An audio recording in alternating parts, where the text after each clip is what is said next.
Here's how to wire up power seats from a 2007 Honda Odyssey into a Sprintervan or any vehicle. So this is for the airbag, don't mess with that. These two are power wires fused at 20 amps. These two are for the heated seat. The gray is going to be low.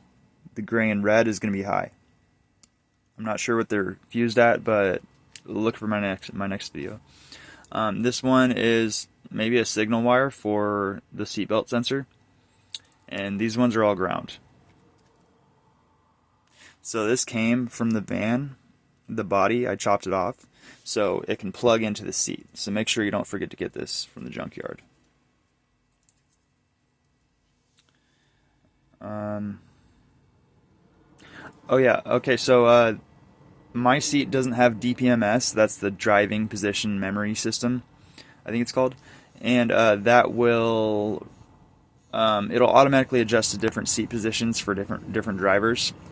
But my seat doesn't have that because it only has one of these plugs, and it doesn't have this rectangular black module underneath the seat. So that's all you got to worry about is power, ground, and switched power.